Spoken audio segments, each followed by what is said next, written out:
keberagaman budaya Indonesia, serta memahami norma dan lembaga sosial.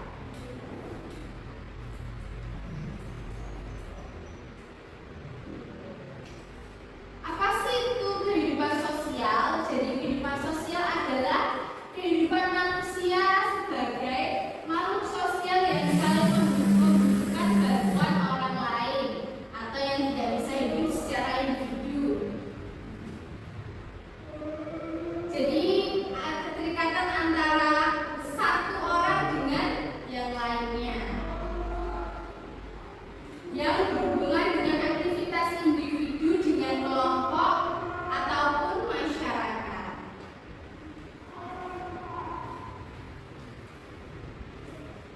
Adapun unsur-unsur dari kehidupan sosial,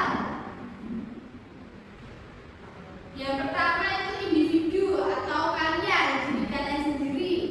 Yang kedua kelompok, contohnya ada keluarga, teman, ataupun kelompok bermain kalian di dalam masyarakat.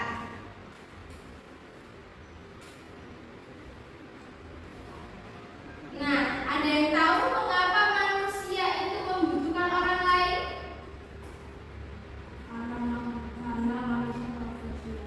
Betul, karena manusia adalah makhluk sosial, di mana pada saat kalian belajar, pastinya kalian akan belajar bersama guru dan teman-teman.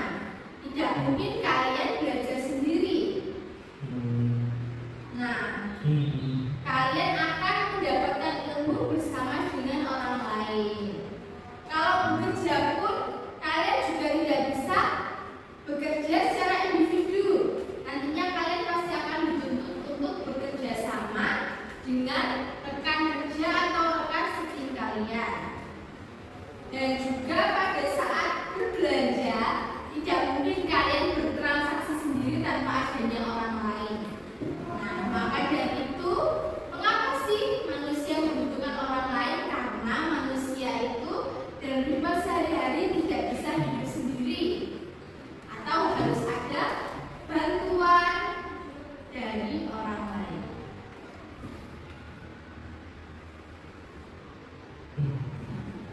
Nah, jadi anak-anak Indonesia itu merupakan negara yang multikultural, di mana terdiri dari kurang lebih 1.340 suku bangsa yang tersebar di seluruh Indonesia, 700 bahasa daerah yang digunakan dalam kehidupan sehari-hari, dan juga ribuan budaya lokal yang menjadi kekayaan bangsa yang tak ternilai.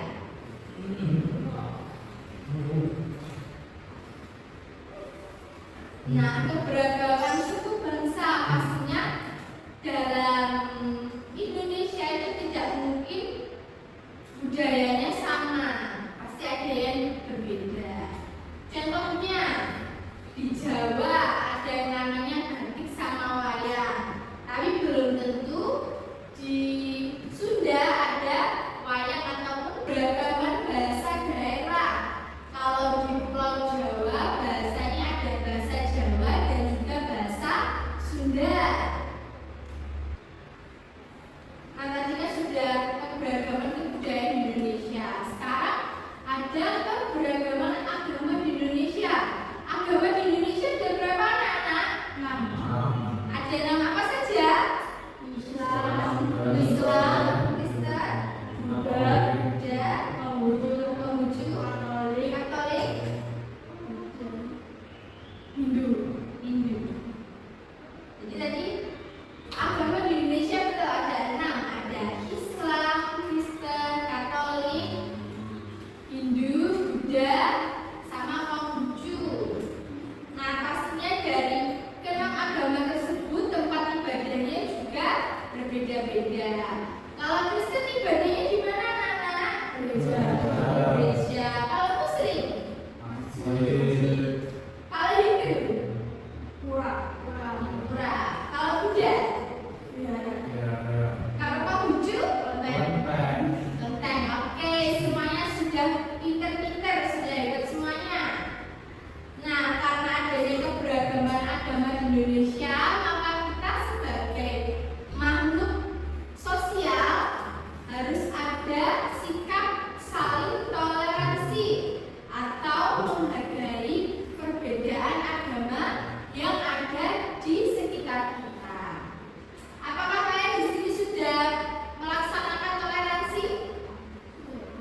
Sudah, luar biasa. Nah, semboyan dari negara Indonesia itu apa? Bhinneka Tunggal Ika, ya betul. Artinya apa Bhinneka Tunggal Ika? Betul, meskipun berbeda-beda tetapi tetap satu jua yang disampaikan oleh Empu Tantulak. Maka karena adanya semboyan Bhinneka Tunggal Ika dan karena adanya keberagaman suku, bahasa, dan agama, kalau kita saling menghargai, saling toleransi, itu akan menjadi kekuatan persatuan bagi bangsa Indonesia.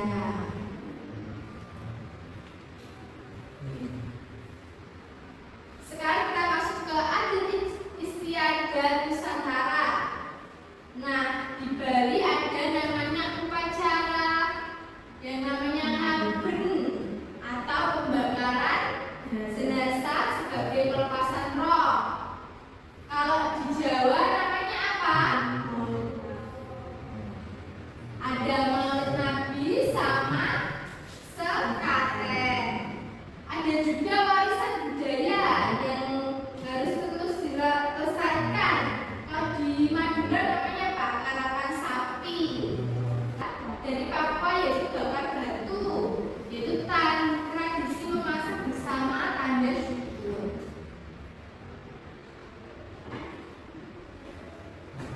Nah, kesenian di Indonesia juga berbeda-beda. Ada tari saman, ada tari kecak, ada tari bemo, ada tari gambyong, dan pastinya masih banyak yang lainnya. Kalau warisan budaya yang terkenal di UNESCO namanya apa, anak? Batik. Ya, betul. Batik. Batik itu salah satu warisan budaya Indonesia yang sudah terkenal di mancanegara atau sampai di UNESCO. Bangga nggak kalian kalau warisan budaya kalian itu terkenal di mana-mana? Bangga sekali. Tentunya bangga ya.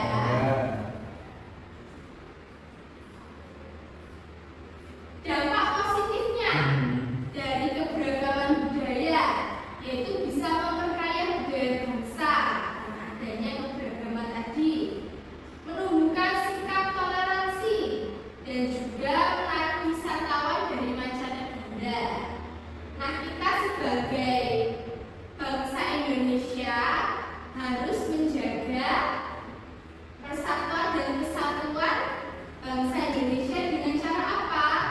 Dengan cara tetap melestarikan budaya dari negara Indonesia dan tidak terbawa pengaruh dari negara asing. Sudah ada dampak positifnya. Nah, pasti dari dampak positif tersebut akan ada tantangan dari keberagaman. Tantangannya apa saja sih? Yaitu yang pertama yang sering terjadi yaitu konflik sosial. Jadi di sini masalah toleransi, ada yang kurang mampu untuk bertoleransi akhirnya menjadi konflik sosial, dan juga diskriminasi, saling membeda-bedakan, sama stereotip atau kurang menghargai orang lain. Cara mengatasinya gimana? Ya dengan cara saling menghargai, gotong royong, bekerja sama, dan saling toleransi. Selanjutnya kita akan masuk di materi norma.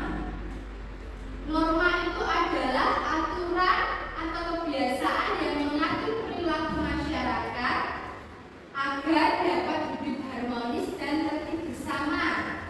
Nah, dengan adanya norma ini, maka kita sebagai masyarakat harus mematuhi dari norma-norma sosial.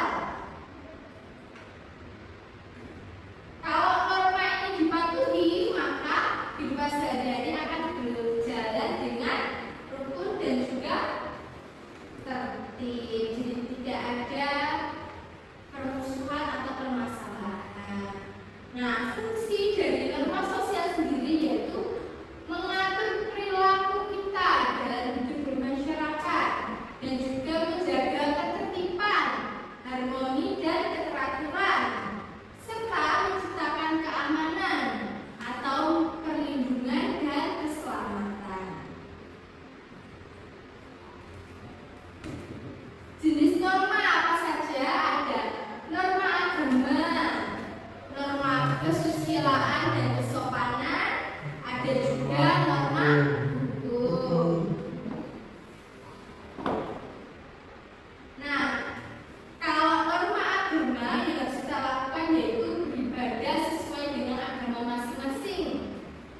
Ada juga berdoa sebelum dan sesudah kegiatan sesuai dengan kepercayaan kalian, dan menolong sesama tanpa memandang perbedaan. Contohnya di sini kan siswanya bermacam-macam. Kalau ada yang berbeda agama yang membutuhkan pertolongan kalian, kalian juga harus saling membantu, harus saling menolong.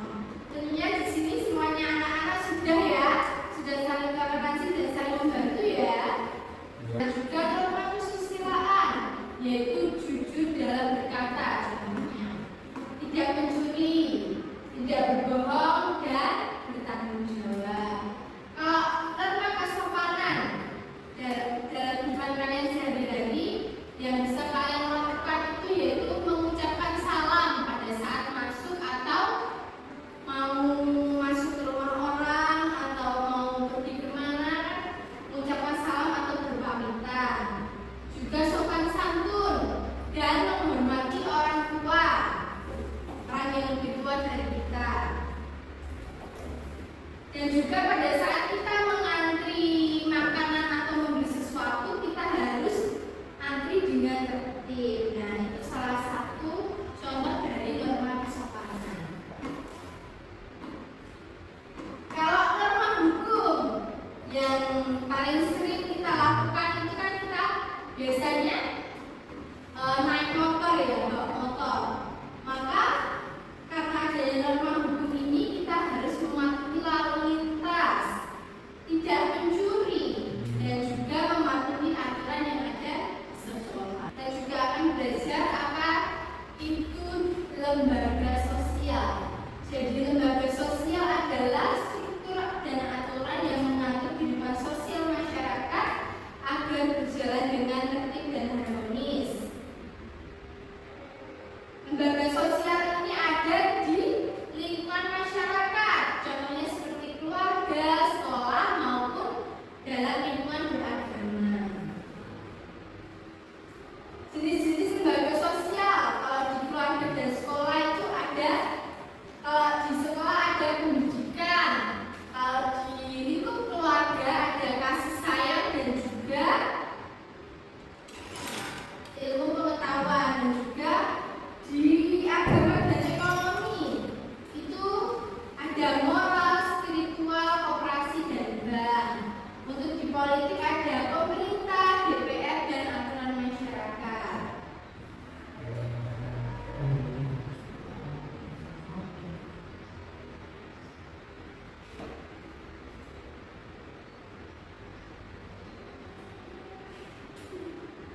Nah, dari materi yang sudah disampaikan tadi sudah paham semuanya ya.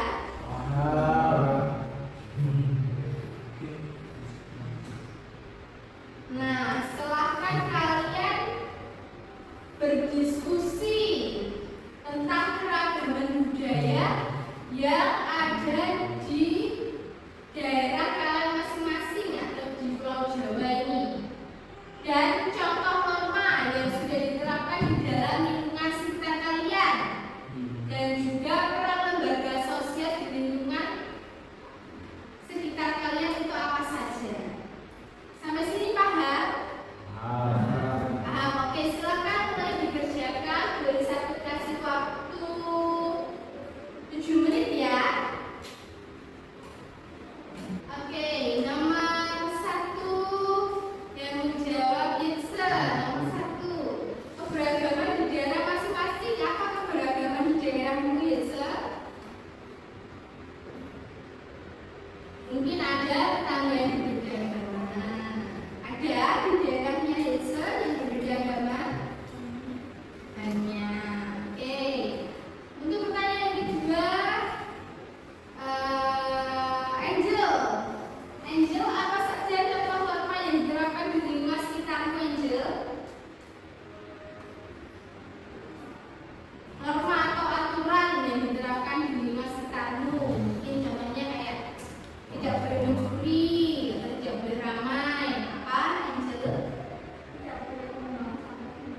Ya, tidak boleh membuang sampah sembarangan. Ada lagi?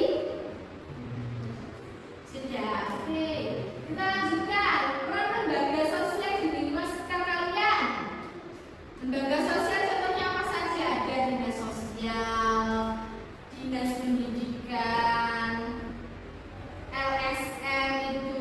Nah, peran mereka apa? Ada yang tahu?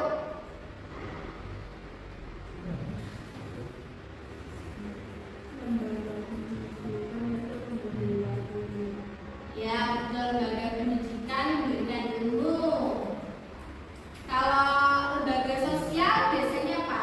Menaungi masyarakat atau membantu masyarakat yang kesulitan dalam aktivitas bermasyarakat. Kesimpulan pembelajaran pada hari ini yaitu karena adanya keberagaman di Indonesia, maka kita akan belajar untuk saling menghargai, saling toleransi. Dan karena adanya norma sosial pun kehidupan kita jadi tertata karena adanya aturan yang harus ditaati oleh semua masyarakat. Jadi tidak sembarangan dalam berperilaku karena sudah ada aturan yang tertulis atau tertera.